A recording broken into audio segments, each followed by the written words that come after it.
In the land where dust remembered footsteps longer than men remembered names, hunger did not knock. It hunted. It followed. It whispered in empty stomachs, gnawed at bones, and carried the weight of 1,000 forgotten promises. The twins felt it before they heard the shouts. Talia's fingers trembled around a warm loaf of bread, the crust soft and fragrant, almost sinful. Tari ran beside her, breath sharp in his chest, feet slapping the ground like a drum signaling danger. Behind them, the city erupted. Thieves! The shout cracked through the air like a whip. Market women screamed, goats scattered, and wooden stalls toppled as guards burst forward, black boots pounding stone, radios screaming codes, metal clinking, knives flashing in panic.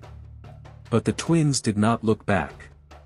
They ran past stalls selling yams and cola nuts, past elders who watched with knowing eyes, past the old tree where chiefs once settled disputes with words sharper than spears. The city shifted around them, half-modern steel and glass, half-cracked mud walls. Their tiny legs carried them across thresholds of wealth and poverty, tradition and ambition. They ran because they had no choice. They ran because their mother was dying. The bread in their arms was not ordinary food. It was king's bread. Bread baked for Conall Adúwal, the lion of the city. The billionaire. The man whose money crowned him more powerful than traditional chiefs and more feared than elected men. His mansion perched at the edge of the modern city, glass towers gleaming like foreign gods, guarded night and day, cameras watching every step. No one stole from Conall Adúwal. No one lived after trying. The guards surged forward, spreading wide like hunters trained to corner prey. The twins dodged, ducked, leapt. Every step of the chase echoed the old African drum rhythms, primal and relentless, as if their fate had been choreographed centuries ago by ancestors whose eyes still watched. Then something happened that made even the guards hesitate. Conall Adúwal himself broke into a run. He shoved past his men, suit jacket tearing at the shoulder, shoes slipping on dust and cracked stone, eyes locked on the fleeing children. A ripple of shock moved through the crowd. In the old African way, when a king chased with his own feet, it meant blood had been offended. Conall's breath burned as he ran. Anger surged, but beneath it was something older, a memory he couldn't name. He had lost more money in minutes than these children could steal in a lifetime, yet something about their small backs, their desperate rhythm, ignited a fury he could not explain.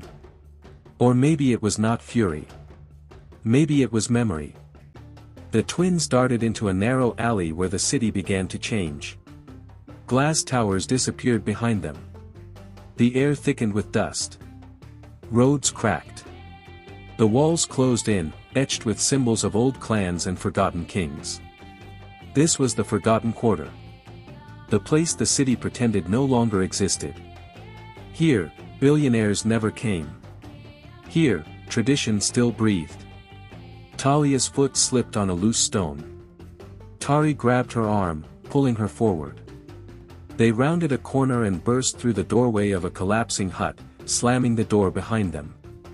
Inside, the air smelled of earth, sickness, and something sacred. Conall reached the doorway moments later. He raised a hand to command his guards forward, then froze. The room was small, lit by a single shaft of dying sunlight. On a woven mat lay a woman. Her body was thin, too thin, as though hunger had been slowly erasing her. Her breathing was shallow, each rise of her chest a question. In her hands, clutched like treasure, was the stolen bread. She lifted her eyes and locked them onto his. The billionaire's heart stuttered. Not because she looked weak, but because she looked familiar. Her lips curved into a faint, tired smile. "You finally found them," she whispered. The word struck Conall harder than any accusation. The guard stepped inside behind him, weapons ready. But Conall raised his hand. In the old ways, silence fell instantly. Years peeled away in his mind. Before the billions. Before the private jets. Before the name Adúwal became something men bowed to. Back when he was just Conall, the ambitious older brother who dreamed of escaping the village, and the younger brother who believed he could conquer the world alone. She spoke again, voice fragile but steady. "You look like Cato." Connell's knees weakened. Cato. His younger brother. The kind one. The patient one. The man who believed wealth was meant to serve the people, not rule them. The man who stayed behind when Connell left the village chasing success. Cato, who died suddenly years later. Cato, whose family Connell never truly searched for. The woman's breathing grew shallow as she continued. "He loved you," she said. "Even when you forgot him." The twins stood frozen, fear and confusion written across their faces. Connell took a step forward, voice barely working. "Who are they?" The woman looked at the children, her eyes softening. "They are his," she said. "Cato's blood." The room seemed to tilt. The billionaire staggered. The guards instinctively reached for their weapons, then stopped as Connell fell to his knees, forehead touching the earth. In African tradition, this was not humiliation. It was surrender to truth. The bread slipped from his hands and rolled onto the dirt floor. He had chased children. He had hunted thieves. And all along, he had been running after his brother's blood. Tari spoke then, voice shaking but proud. "We didn't steal because we wanted to," he said. "Mama hasn't eaten in days." Talia nodded, tears cutting lines through the dust on her cheeks. Connell closed his eyes. A king of money. A beggar of blood. He rose slowly, turning to his guards. "Call doctors. Now." They did not question him. Within minutes, medicine arrived. Water. Real food. The woman was lifted carefully, tended to with a gentleness money could not buy. She lived. As night fell, Connell sat outside the hut, staring into a small fire the villagers had lit. The twins sat nearby, silent, watching him with eyes that carried both fear and ancient judgment. He had built an empire that bowed to no one. But that night, in the forgotten quarter, under the stars that watched kings rise and fall long before money existed, he understood something terrible. Somewhere in the city lived another woman, his brother's wife. The one who had taken the inheritance meant for these children. The one who had erased them from records, from memory, from wealth. Connell's jaw tightened. In Africa, stolen land can be forgiven. Stolen cattle can be replaced. But stolen blood? Stolen blood always demands repayment. And kings do not forget debts of the soul. The twins slept on mats near the dying embers. Connell could not. He stared at the horizon where the modern city met the old quarter. He had chased children for stealing bread, yet those children carried the legacy of the brother he had lost. And the chase was only the beginning. The city slept, but the echoes of the past refused rest. Connell Aduwal had returned to his mansion, not as a king, but as a man hollowed by realization. The empire he had built, the skyscrapers of glass and steel, the private jets, the golden gates, all felt empty. He had chased children for stealing bread, only to discover they were the blood of the brother he had lost. And worse, the inheritance that should have belonged to them had been stolen. The woman responsible walked the city like a queen. Celine. She wore diamonds like armor and carried herself with the arrogance of a monarch who feared nothing, not law, not men, not gods. Her children attended the finest schools, drove the fastest cars, and carried the entitlement of a lineage not rightfully theirs. Evidence piled like the walls of an ancient fortress. DNA tests confirmed what tradition had already whispered in the wind: the twins were heirs. Connell felt his chest tighten. The realization was both victory and curse. He had discovered the truth too late to prevent their suffering, yet just in time to reclaim what was stolen. Celine, meanwhile, acted as if nothing had changed. She paraded her wealth, flaunted her mansion, and instructed her children to keep away from the street brats who had dared to touch the lion's bread. But the city's whispers had begun. Whispers travel faster than money, faster than lies. Rumors of the rightful heirs reached even the most distant markets. Connell decided it was time to act. He walked the hallways of his mansion alone, thinking of the strategy. Every billionaire's weapon, power, money, influence, had to be wielded carefully. But African tradition provided another tool, the Court of Elders. If he could combine both, justice would not be avoidable. The first court session was held in a neutral ground, under a canopy in the old quarter, where the wind carried the scent of earth and smoke. Elders sat in a semicircle, each robe and ornament telling centuries of authority. Villagers gathered, curious and anxious. Even Celine had sent her emissaries, confident in her gold and forged documents. Connell brought the twins. They stood small among giants, yet proud. He also brought witnesses, the scribes, the midwives, and those who had known Cato's last days. Celine arrived later, her presence like a shadow. She wore silk and diamonds, a crown of gold on her head, eyes cold as the steel gates of her mansion. "Your Majesty," one elder said to Connell with a measured bow, "the matter before us is not gold. It is blood, inheritance, and justice. Speak." Celine's composure cracked. She glanced at her children, who no longer looked proud but nervous. Connell did not move. He did not gloat. In African culture, silence often speaks louder than 1,000 threats. Over the next days, a legal battle unfolded that shook the city. Celine attempted to buy witnesses, bribe lawyers, and manipulate records. But tradition and modern law were united in this case. Every lie she told was countered by truth, every forged signature revealed, every corrupted paper undone. Meanwhile, Connell spent nights in the old quarter, teaching the twins not only about their inheritance but also about the ancient traditions that had guided their family for generations. He told them about kings who ruled with wisdom, queens who protected legacies, and elders who balanced power with mercy. He taught them that true wealth was not gold, but blood, honor, and courage. Finally, the day arrived when the court declared in favor of the twins. The inheritance, the mansion, lands, and assets, was returned to them. Celine and her children were stripped of all claims. She left the courtroom in shame, her crown heavy and hollow.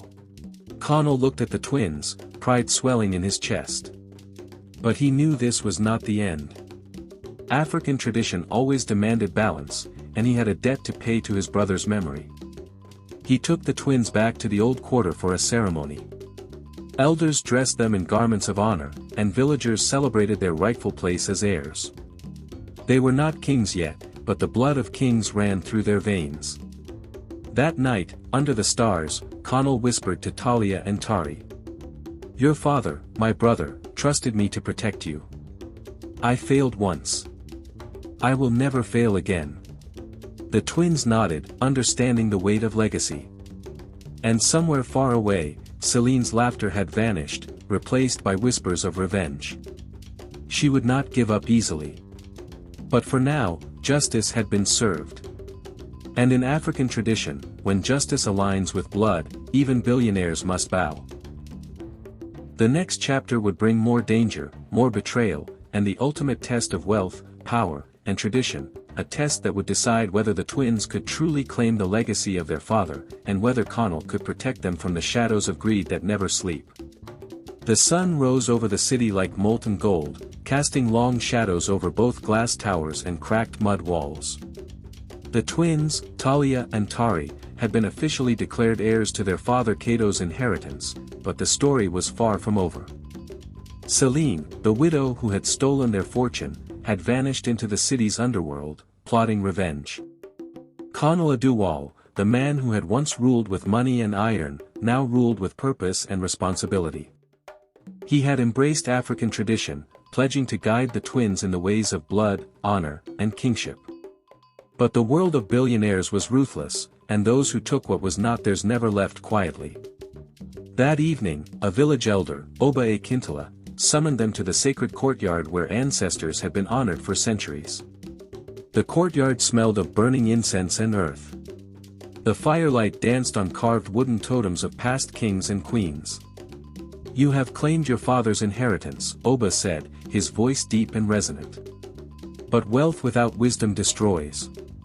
You must prove you are worthy of it." The twins knelt, understanding the weight of the ceremony. Tari's eyes scanned the carvings of kings whose decisions had shaped nations. Talia ran her fingers over the etched symbols, feeling the legacy of their blood. Connell stood behind them, silent, reflecting on the journey from chasing bread in a dusty alley to reclaiming a stolen fortune.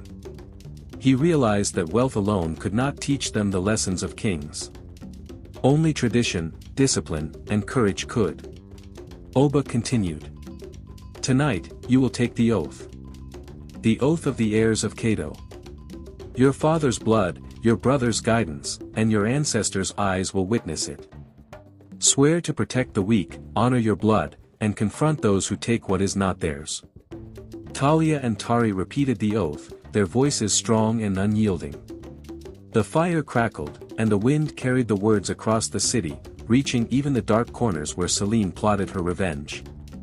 Celine did not sit idle. That night, in her hidden penthouse, she convened her children and allies. Charts and documents of Connell's empire were spread across marble tables. "They took everything from us," she hissed. "The inheritance, the power, the respect. But they have not seen the last of me."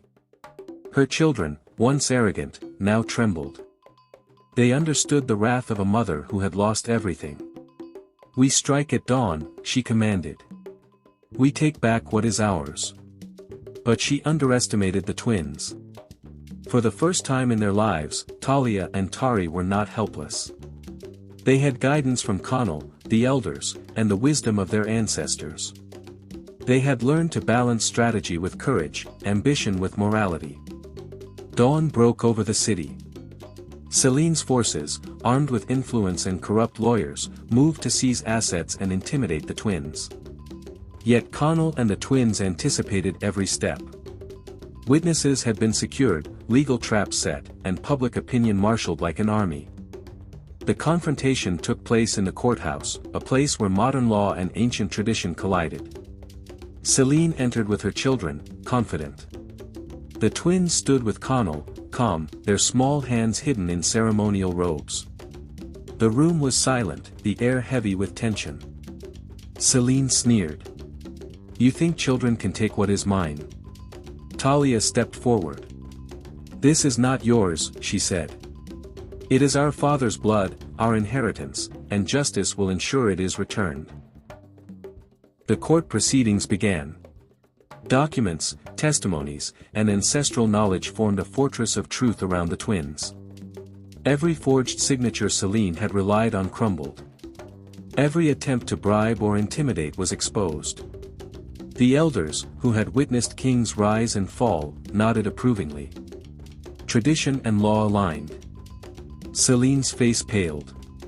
The wealth she had wielded like a weapon could not protect her from the truth. By noon, the verdict was announced. The court ruled in favor of the twins. Celine and her children were stripped of all claims. The inheritance was fully restored. The mansion, lands, and fortune belonged to Talia and Tari, the rightful heirs. The city erupted in whispers and awe. The billionaire world had seen nothing like it.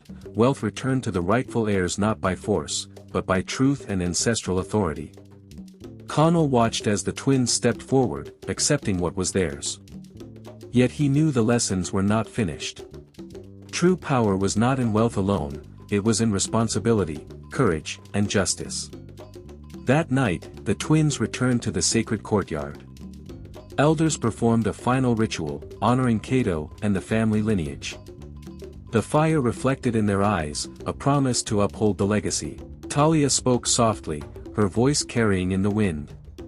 "We will honor our father, our brother, and our ancestors. And we will never let anyone take what is ours again." Connell placed a hand on their shoulders. "You are heirs, not just of wealth, but of wisdom. Never forget that." Celine fled the city in disgrace, but she had not given up. She disappeared into the shadows, her mind plotting vengeance. She understood that blood and tradition had defeated her wealth, but she vowed to return, stronger and more cunning. The twins, however, were ready. They had learned the art of strategy from Connell, the patience of elders, and the courage of kings. The empire of their father was theirs now, not merely in dollars and property, but in honor and legacy. And they would defend it, no matter the cost. The city breathed differently after that day. The story of the twins and their reclaimed inheritance spread through both the modern and traditional quarters. People whispered of justice, of the bloodline that no amount of wealth could erase. Connell returned to the old quarter, no longer just a billionaire, but a guardian of legacy. He rebuilt ties with villagers, honoring the traditions of kings and queens. He ensured the twins knew their heritage, both the wealth and the wisdom of their forebears. Talia and Tari grew stronger, wiser, and more confident. They learned that the power of blood and tradition could challenge even the most ruthless billionaire. And they learned that with guidance, courage, and unity, justice could be restored, even in a world dominated by greed. The story of the stolen inheritance became legend, a tale of kings, queens, tradition, and the unbreakable bond of blood. And somewhere, in the shadows, Celine waited. But this time, the heirs were ready. Because true heirs do not fear shadows.